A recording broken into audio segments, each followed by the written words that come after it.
welcome to Wednesday Good Morning KU. I'm Kaylee Taylor. And I'm Rachel Buey. Have you been able to go downtown recently this week? I have not. I'm trying to, save up some money, but I haven't eaten out in a while, so I probably should.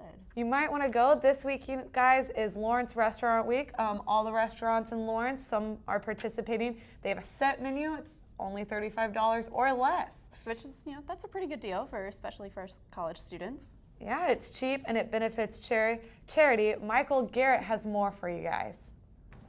Downtown Lawrence restaurants are buzzing for the first ever Lawrence Restaurant Week, which lasts until September 20th. And while there are great food prices around town at places like Genovese, there's a much greater cause at hand. Lawrence Interdenominational Nutrition Kitchen, or LINK, is a food kitchen that provides food to anyone in the Lawrence community. All proceeds from this week will go to benefit LINK. For some individuals, a home-cooked meal is hard to come by, but LINK will serve anyone that's looking for a bite to eat. We don't ask any questions, just come in at 1 o'clock and we'll serve everybody. Run completely by volunteers, LINK tries to generate community by inviting people together to share a meal. But at the end of the day, the bills need to be paid. We're totally funded by just donations, and so I was really pleased to hear that the restaurant week was going on and that they were going to be donating money to us, which we desperately need. Downtown Lawrence Incorporated chose LINK as the beneficiary of Restaurant Week because they recognized the importance the organization played in the community. About it. And really, when you think about what a good restaurant should be, it should offer delicious food in a very welcoming atmosphere, a comfortable environment. And I think that's what LINK provides, but on a different level. Frequent guest Joe Hunter says LINK was the welcoming atmosphere he needed after his wife died of a brain tumor, leaving him alone as a single father. And when you're in need and in jeopardy and you're just hurting and you're trying to do the next right thing, a place like LINK can come to your aid and be that extra help. LINK serves home-cooked meals every Tuesday, Thursday, Saturday, and Sunday here at the basement of the First Christian Church, located on 10th and Kentucky. For KUJH-TV, this has been Michael Garrett. All right, thank you, Michael, for that wonderful piece. So not only is that going on this week, but it's also Sexual Assault Awareness Week. Oh, really? Yes. I hear there's a couple events going on today and later this week. Yeah, so there's been, there's a protest yesterday outside Strong Hall, and there's been other different events. I know tomorrow at 3, Dominique Christina is going to be there, and she is going to perform some slam poetry and stuff like that. And there's also a workshop with her tomorrow at 7 as well. So. And I know the Emily Taylor Center is also holding conversations tonight and later in this week. So I'm sure if they hit up the website, you guys can be able to find those events. Yeah, especially because it is something, that's been in the news lately, and not just here, but also all around the country with different schools. So it is something that's very important. I think it's an important issue that we should all learn more about. So try to hit up some of the events, get some knowledge, but we will be right back with your Wednesday news update.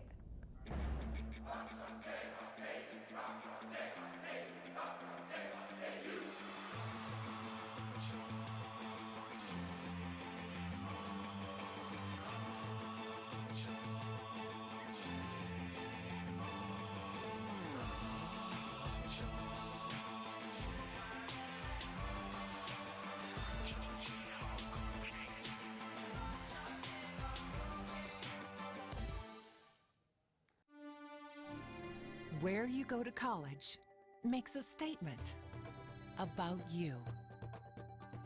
This place will become a part of you, your identity for life.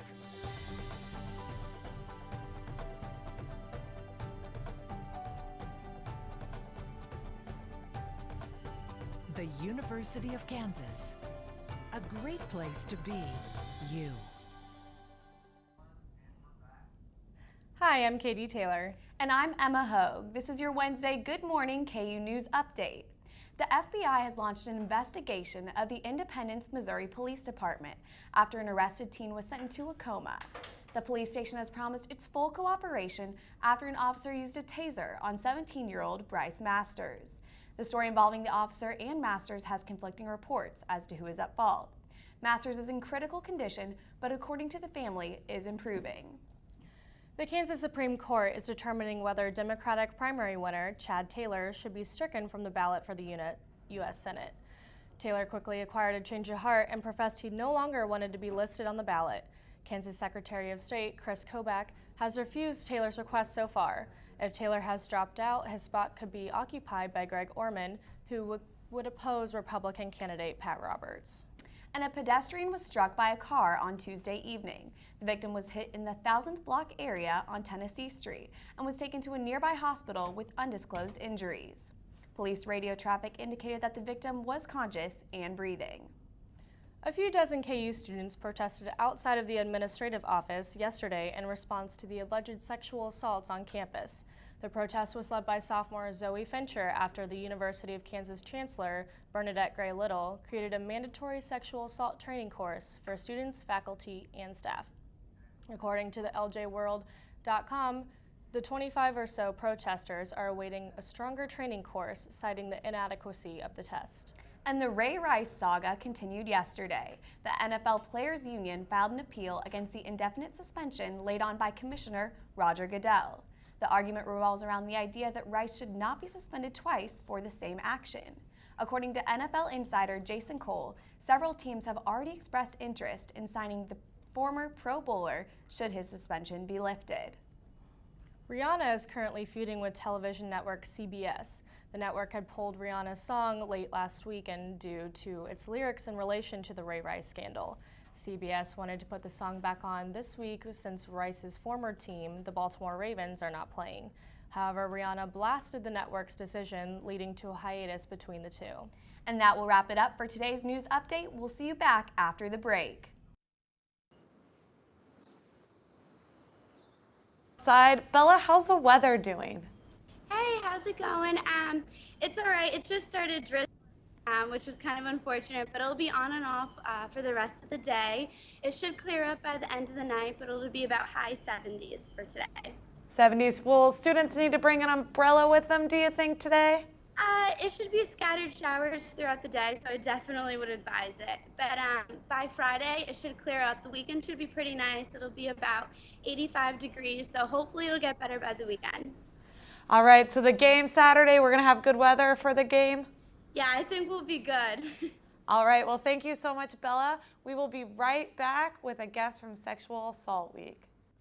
Hi, we are back with Kathy, and she is from the Emily Taylor Center for Women and Gender Equity.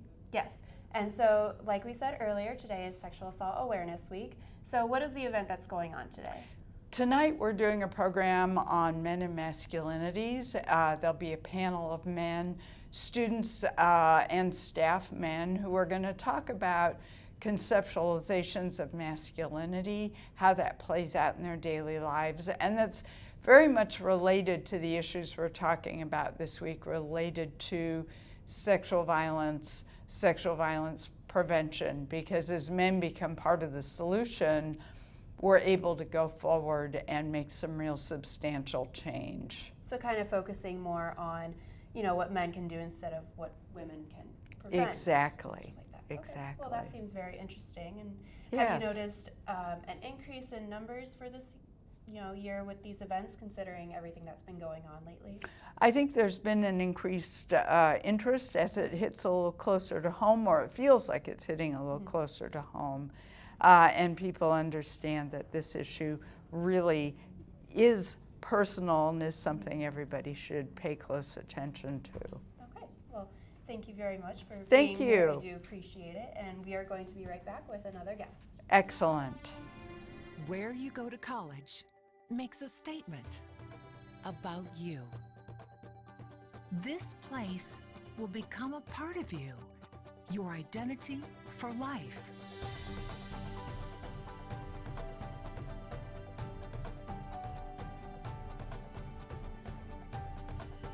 The University of Kansas, a great place to be you.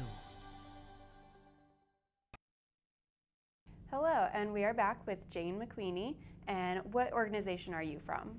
I'm the Executive Director of the Office of Institutional Opportunity and Access. All right, so we talked about the masculinity event that's tonight, and you're involved with a different event tomorrow. Yes, the Chancellor is hosting a forum for our students to discuss, dialogue about our sexual awareness, sexual assault policies on campus. The Provost is part of the panel with Nate Thomas, our Vice Provost for Diversity and Equity, and I'm on the panel with our Police Chief. Okay. So, and Tamara Durham, our Vice Provost for Student Affairs, sorry. No, it's okay. And then, so Friday you said that we do have a couple other events that you're going to run. We do. Friday we're doing an assembly of our care bags for sexual assault survivors, and we're going to have those distributed at Watkins, where we have a SAY nurse, which is our sexual assault nurse examiner on campus, and at Lawrence Memorial Hospital. And the care bags include items that someone who has been sexually assaulted can take with them from the hospital, a change of clothes, toiletry items. We're going to have a survivor's guide in the bag, and this has really been a collaborative partnership with not only people on campus like the Emily Taylor Center for Women and Gender Equity, our Student Affairs Office, the Union, but also local community partners like the Oriad and Gadugi. Okay. And then you mentioned one other event that was going on? Well, there's actually two more. Okay. It's just been a really great week. We've had great dialogue on campus this week, so we're doing consent t-shirts on Friday, and our messaging is, if it's not clear, it's not consent. And Friday night, we're going to use the date rape coasters and visit some of our local establishments. Okay. Kind of do some education, hopefully using the date rape coasters as a deterrence. Okay. And then, so after this week is done, what can students do in order, to keep the awareness going? The Chancellor has put together a task force, and so I would encourage all of our students to engage in reaching out to the chairs of that task force, and that is Alicia Doan and Angela Murphy. Also, I encourage all students to call me, come in, talk to me about our policies, our procedures, the process that we use in investigating cases of sexual assault on campus. If you have concerns, and especially if you're a victim of sexual assault, please come and talk to us. All right. Well, thank you very much for being here today. Thank you, Rachel. That is the end of our show today. Be sure to tune in at 5 for Good Evening KU. Thank you.